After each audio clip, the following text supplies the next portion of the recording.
الحمد لله رب العالمين والصلاة والسلام على سيد الأنبياء والمرسلين أما بعد فأعوذ بالله من الشيطان الرجيم بسم الله الرحمن الرحيم ولا تستوي الحسنة ولا السيئة ادفع بالتي هي أحسن فإذا الذي بينك وبينه عداوة كأنه ولي حميم صدق الله مولانا العظيم۔ آج 11 اگست ہے، 4 دن کے بعد ہمارے دیش کی آزادی کو 76 سال مکمل ہوں گے۔ یہ جو 15 اگست آئے گا تو ہمارا دیش جو ہے، ہمارا ملک، وہ آزادی کا 76واں جشن منا رہا ہوگا۔ تو اس آزاد بھارت میں، آزاد ہندوستان میں مسلمانوں کی پورے ہندوستان میں جو آج حالت ہے یا ہماری جو حیثیت ہے وہ آپ کے سامنے۔ اگر ہم اس پستی سے اٹھ کر کے بلندیوں کا سفر کرنا چاہتے ہیں تو اس کے لیے چند حضور پاک علیہ الصلوۃ والسلام کی سیرت میں سے، آپ کے ارشادات میں سے اور قرآن مجید کی جو آیت میں نے تلاوت کی ہے، اسے ایک فارمولے کے طور پر اگر ہم اپنائیں گے، بحیثیت قوم اگر اپنائیں گے تو پوری قوم کامیاب ہوگی، اور اگر کوئی فرد اپنائے گا، کوئی خاندان اپنائے گا، کوئی علاقہ اپنائے گا، تو وہ گھر، وہ خاندان یا وہ علاقہ، وہ شہر، وہ محلہ یا پوری قوم اپنائے گی تو پوری قوم کامیابیوں سے ہمکنار ہوگی۔ اس آیت پاک پر آنے سے پہلے یہ اگست کا مہینہ ہے اور 4 دن کے بعد آزادی کا جشن اس ملک میں منایا جائے گا، جبکہ اس ملک کی حالت یہ ہے کہ ابھی بھی منی پور جل رہا ہے، اور ہریانہ کے میوات میں جو کچھ ہوا ہے مسلمانوں کی آبادی میں، وہ بھی آپ پر واضح ہے اور آپ تمامی لوگ اس سے آگاہ ہیں۔ اس کے علاوہ جے پور سے ممبئی جا رہی ٹرین میں RPF کے ایک سرکشا بل کے ایک شخص نے، جسے نفرت کا اتنا ڈوز دیا گیا تھا کہ اس نے الگ الگ بوگی میں ڈھونڈ کر کے مسلمانوں کو مارا۔ مسلمانوں کی حالت دیکھیے گا کہ ہندوستان میں کیا ہے۔ کچھ دنوں پہلے اسی مدھیہ پردیش میں، وہ ویڈیو پرانی تھی یا نئی تھی یہ تو نہیں معلوم، لیکن جب ایک شخص پر کوئی پیشاب کرتا ہے اور وہ ویڈیو وائرل ہوتی ہے تو یہاں کا مکھیہ منتری شیوراج سنگھ چوہان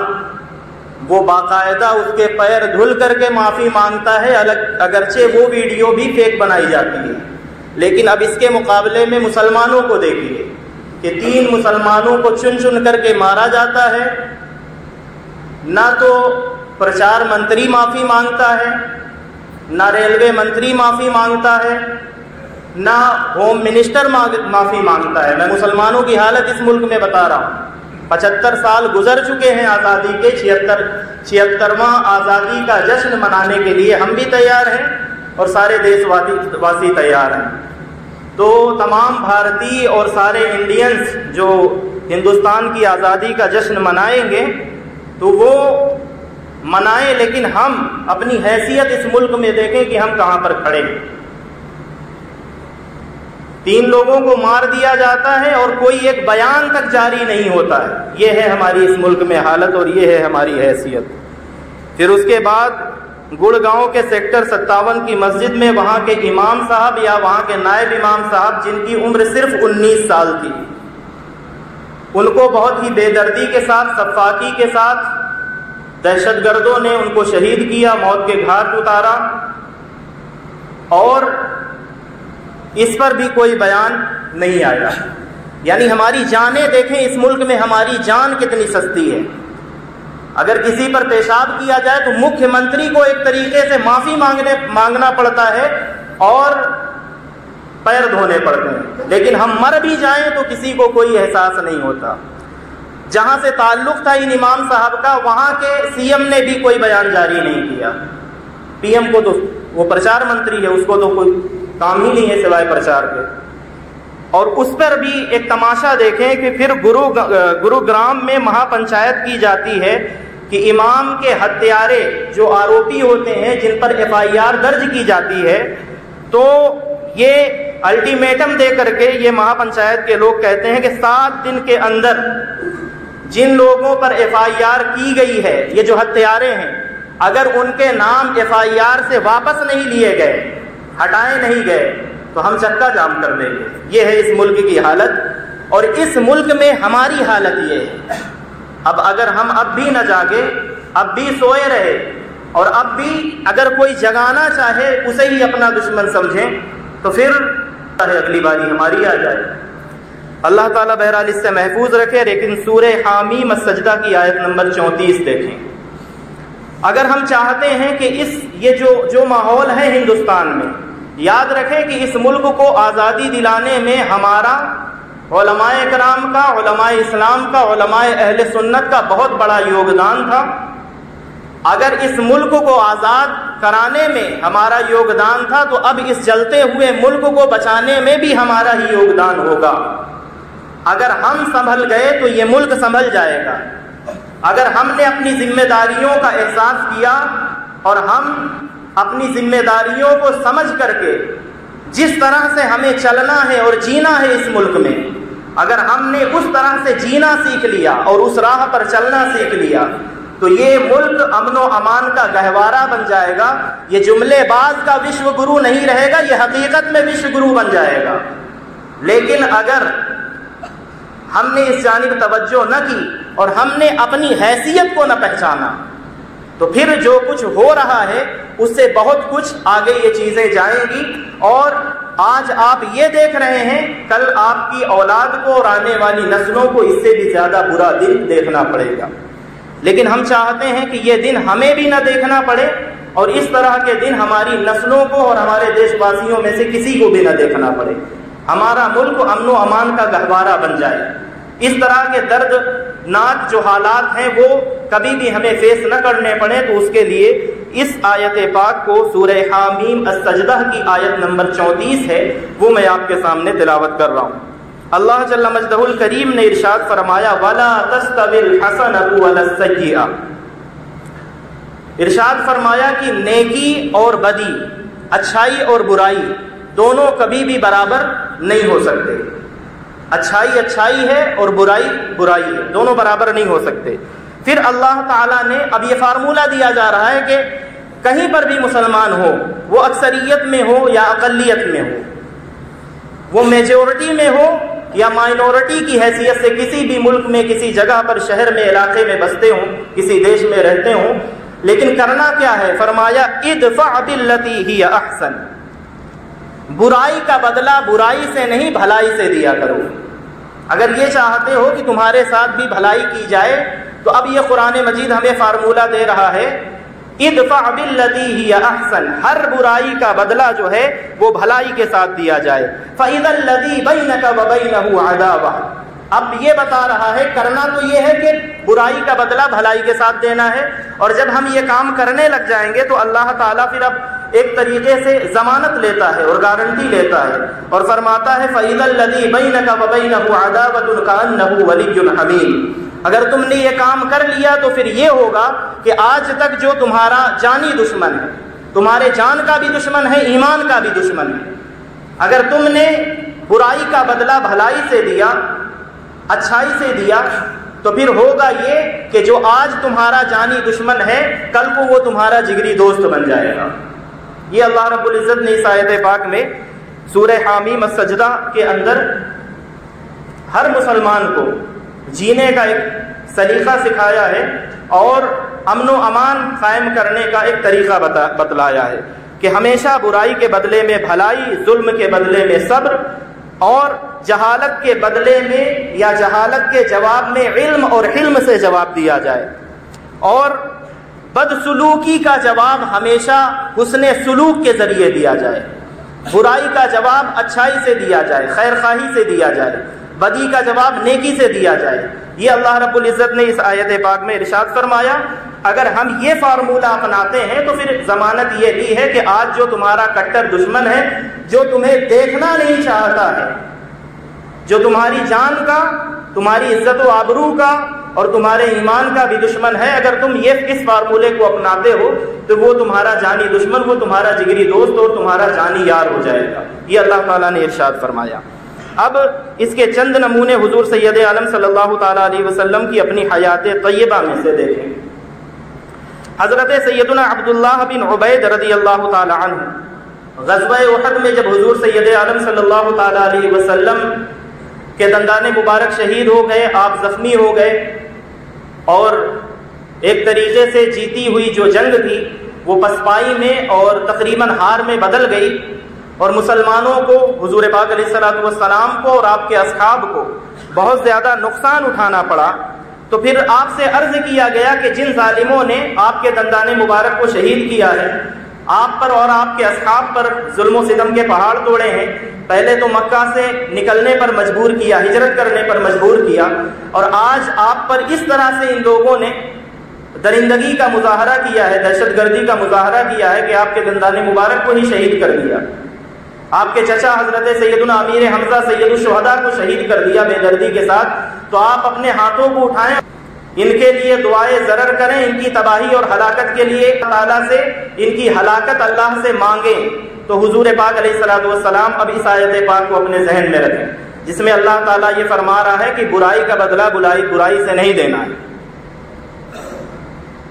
جہالت کا بدلہ جہالت سے نہیں دینا، علم اور علم سے دینا ہے۔ تو حضور سید عالم صلی اللہ تعالیٰ علیہ وسلم نے کمال صبر کا مظاہرہ فرماتے ہوئے جب آپ سے کہا گیا کہ آپ اپنے ہاتھوں کو اٹھائیں اور دعا کریں ان کے لیے کہ برباد ہو جائیں، تباہ ہو جائیں، آپ کے خلاف لشکر کشی کرنے والے، آپ کے خلاف تلوار اٹھانے والے، ہتھیار اٹھانے والے، آپ ہاتھ اٹھائیں گے دوبارہ یہ ہتھیار اٹھانے کے قابل نہ بچیں۔ تو حضور پاک علیہ الصلوۃ والسلام نے ہاتھ تو اٹھائے، لیکن کمال صبر کا مظاہرہ فرماتے ہوئے ارشاد فرمایا، بے شک اللہ تعالیٰ نے مجھے تان و تشنیع کرنے والا اور لعنت بھیجنے والا بنا کر کے نہیں بھیجا ہے، یعنی نہ مجھے کسی کو تان و تشنیع کرنا ہے، نہ کسی کو تانا دینا ہے مجھے، اور نہ ہی حضور پاک علیہ الصلوۃ والسلام فرماتے ہیں نہ کسی پر مجھے لعنت کرنا ہے، بلکہ آپ فرماتے ہیں مجھے دعوت دینے والا اور رحمت بنا کر کے بھیجا گیا۔ اس ملک کے حالات کو اپنے ذہن میں رکھیں،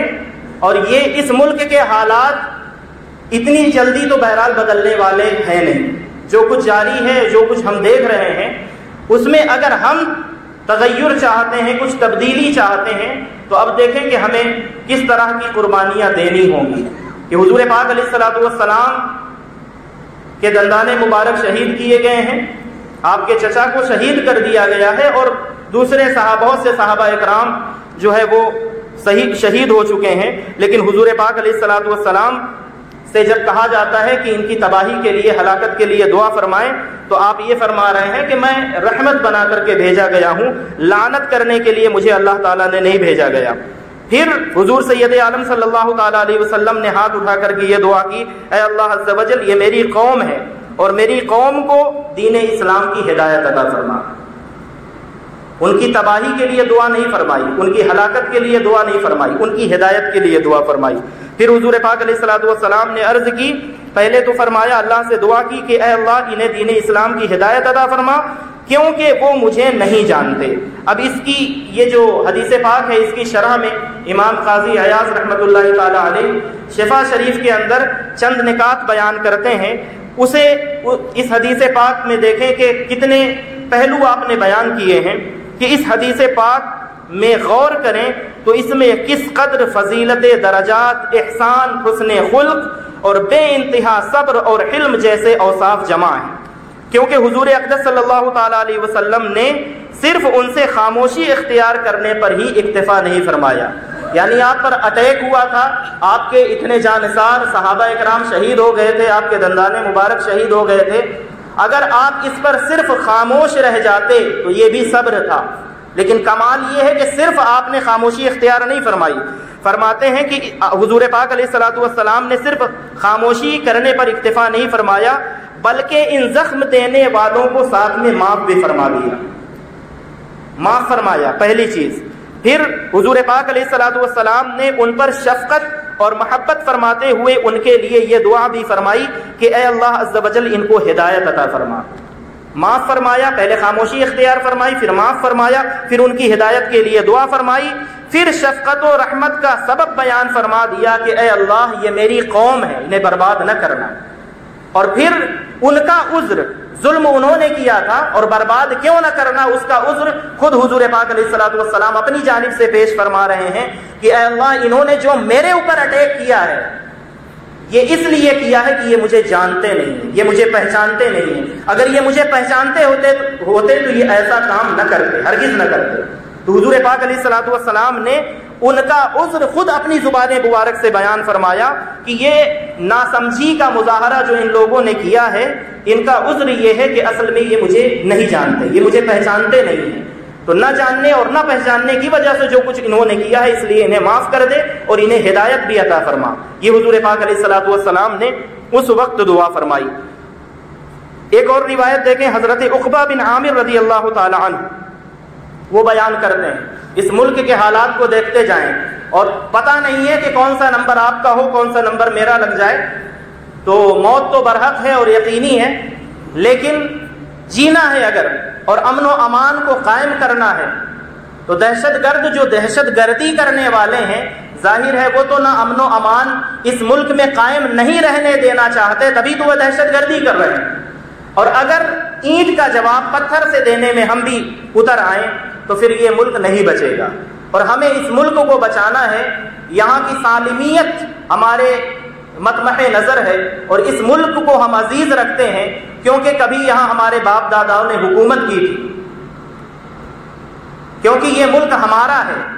تو پھر اگر ہم اس ملک سے محبت کرتے ہیں اور اس ملک سے پیار کرتے ہیں تو اس ملک کو بچانے کے لیے جو حضور پاک علیہ الصلوۃ والسلام نے یہ چند چیزیں جو میں آپ کے ارشادات میں سے پیش کر رہا ہوں اسے ہمیں اپنانا ہوگا بحیثیت قوم، مجموعی طور پر بھی اور اپنی ذات کے لیے انفرادی طور پر بھی۔ حضرت عقبہ بن عامر رضی اللہ تعالی عنہ بیان کرتے ہیں کہ میں نے رسول رحمت صلی اللہ تعالی علیہ وسلم سے ملاقات کی اور عرض کی کہ مجھے افضل اعمال کے بارے میں بتائیے۔ تو حضور پاک علیہ الصلوۃ والسلام کا ارشاد سنیں کہ افضل اعمال کیا ہیں۔ فرمایا جو تجھے محروم کرے تو اسے عطا کر، جو تجھے محروم کرے تو اسے عطا کر، اور پھر فرمایا جو تم سے رشتہ داری توڑے، رشتہ کاٹے،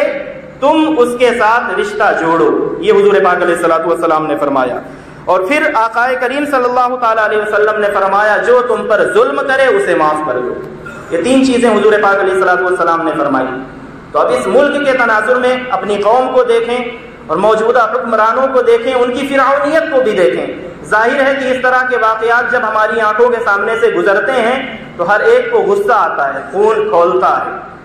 لیکن اس کا جواب یہ نہیں ہے، یعنی اس ایکشن کا جواب وہ ری ایکشن جو غصے کی شکل میں پیدا ہوتا ہے، بدلے کی بھاونا کے طور پر پیدا ہوتا ہے، وہ اس کا جواب نہیں ہے۔ اس کا جواب یہ ہے جو میں نے آپ کے سامنے پیش کیا ہے۔ اب ہم سب لوگ یہ سمجھتے ہیں کہ ہم بہترین امت ہیں، ہمارا دین بہترین دین ہے، ہمیں جو کتاب عطا کی گئی قرآن وہ سب سے بہترین کتاب ہے، کتاب ہدایت ہے، اور اللہ تعالیٰ نے ہمیں جو نبی اور رسول عطا فرمایا وہ سب سے بہترین، ان کا اسوہ سب سے بہترین اسوہ ہے، وہ سب سے بہترین نبی اور رسول ہیں، سب سے افضل ہیں۔ تو پھر اب ہماری ذمہ داری بھی جان لیں کہ اگر ہم یہ سمجھتے ہیں کہ ہم دنیا کی، ہمارا مذہب دنیا کا بہترین مذہب ہے، اگر ہم یہ سمجھتے ہیں تو پھر اب ہماری ہی یہ ذمہ داری ہے کہ ہمارا کردار دنیا کے بہترین کرداروں میں سے ہونا چاہیے۔ اگر ہمارے پاس دنیا کی بہترین کتاب ہے تو ہمارا اخلاق بھی دنیا میں سب سے بہترین ہونا چاہیے، ہمارا کردار بھی دنیا میں سب سے بہترین ہونا چاہیے۔ اگر ہمارے پاس کتاب ہدایت قرآن مجید ہے اور معلم کائنات حضور رحمت للعالمین جیسا ہے جو غیب کی خبریں دیں، تو ہمارے پاس دنیا کا سب سے بہترین نالج اور دنیا کا سب سے بہترین ایجوکیشن سسٹم ہونا چاہیے، اور دنیا کا سب سے بہترین علم اور سب سے بہترین شکشا ہمارے پاس ہونی چاہیے۔ یہ 15 اگست آنے والا ہے، اس کے تناظر میں میں نے آپ کے سامنے یہ چیزیں پیش کی ہیں۔ اس ملک میں ہماری جو حیثیت ہے وہ آپ کے سامنے ہے۔ اگر آپ اسی حیثیت کے ساتھ جینا چاہتے ہیں، اسی ذلت میں، تو پھر آنکھ بند کرے رہیے اور جس راہ پر چل رہے ہیں، جس ڈگر پر روا دواں ہیں، چلتے رہیے۔ اور اگر ہم یہ چاہتے ہیں کہ ہمارے حالات میں سدھار آئے، جو ظلم ہم نے جھیلا ہے ہماری اولاد اس ظلم سے محفوظ رہیں، ہماری نسلوں پر وہ ظلم بڑھتا نہ جائے، اور ہماری بہنوں، بیٹیوں اور ماؤں کی ردائیں نہ کھینچی جائیں، ان کی عفت اور پاک دامنی پر حملہ نہ کیا جائے، تو پھر اب ہماری ذمہ داری وہی ہے، وَلَا تَسْتَوِي الْحَسَنَةُ وَلَا السَّيِّئَةُ ادْفَعْ بِالَّتِي هِيَ أَحْسَنُ فَإِذَا الَّذِي بَيْنَكَ وَبَيْنَهُ عَدَاوَةٌ كَأَنَّهُ وَلِيٌّ حَمِيمٌ، کہ ہر برائی کا جواب بھلائی کے ساتھ دیا جائے، جہالت کا جواب علم کے ساتھ دیا جائے، اور ان کی گالی گلوچ کا جواب اپنی دعاؤں کے ساتھ دیا جائے۔ اگر ہم یہ کرتے ہیں تو قرآن مجید میں اللہ تعالیٰ نے ہم سے یہ وعدہ فرمایا ہے، اگر ہم یہ کردار اپناتے ہیں تو ہمارا یہ جو آج دشمن نظر آ رہا ہے، یہ دن دور نہیں کہ اگر ہم یہ کردار اپنائیں تو یہ ہمارا دشمن ہمارا دوست بن جائے۔ اللہ رب العزت کی بارگاہ میں یہ دعا ہے کہ مولا کریم ہمارے ملک پر اپنا خصوصی فضل فرمائے، کرم فرمائے، اور یہاں پر بسنے والی امت مسلمہ کی جان، مال، عزت اور آبرو کی خصوصاً حفاظت فرمائے، اور اس ملک کی تعمیر اور ترقی میں ہماری قوم کو تمام قوموں سے آگے بڑھ کر کے اپنا یوگدان دینے کی توفیق عطا فرمائے۔ آمین یا رب العالمین بجاہ سید المرسلین، وما توفیق الا باللہ، وآخر دعوانا الحمد للہ رب العالمین۔ السلام علیکم ورحمۃ اللہ وبرکاتہ۔